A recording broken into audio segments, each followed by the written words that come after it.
Башында дүң жана чекене соода бир нече жылдан кийин өздүк өндүрүш ички рынокко гана эмес, экспортко да багытталган. Бирок өндүрүш кубаттуулугун жогорулатууга каражат кантип табууга болот? Учурдагы варианттардын бири катары Кыргыз фондулук биржасынын баалуу кагаздар рыногунда облигацияларды чыгаруу. Мы ожидаем выкуп наших облигаций.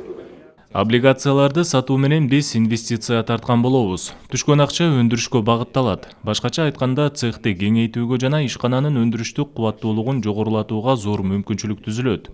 Ар бир квартал сайын биз инвесторлорубузга дивидендтерди төлөп турабыз.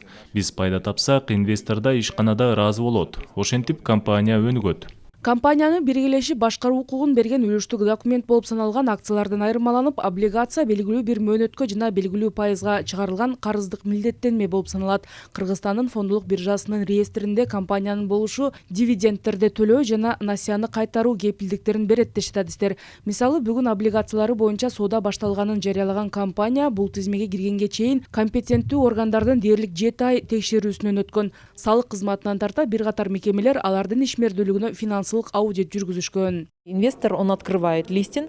Инвестор баалуу кагаздарды алмашуу тизмесине киргизүү жол-жоболорунун жыйындысы болгон листингди ачат жана карайт. Эгер компания Кыргыз фондулук биржасынын рейтингине киргизилген болсо, анда бул листингдик комиссия аркылуу текшерүүдөн өткөнүн билдирет. Дагы бир пайдалуу учур бул Б категориясына кирген бардык компаниялар, алардын инвесторлорунун кирешеси салыктан бошотулат. Кыргыз фондулук биржасынын жетекчилеринин айтымында бардык эле жарандар 1000 сомдук облигацияны сатып алып инвестор боло алат. Башкача айтканда, компаниянын өнүгүшүнө салым кошсо болот. Изилдөөгө ылайык, акыркы жылдары мындай инвесторлор студенттер, пенсионерлер жана үй кожо экелери болууда. Статистикалык маалыматтарга таянсак, ата мекендик өндүрүшкө инвестиция салгандардын 80%-ын жеке адамдар түзөт. Граждане, которые хотят приобрести Баалуу кагаздарды сатып алууну каалаган жарандар муну менен алектенген брокердик компанияларга кайрыла алат. Брокерлер аларды биржа аркылуу базардан алар үчүн сатып алышат. Андан кийин бул компаниянын толук кандуу облигациясынын ээси болуп, пайыз түрүндө киреше ала алат.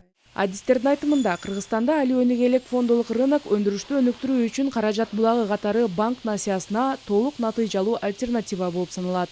Рахат Жаныбекова, Бекжан Токтосонов, Ала Тоо 24.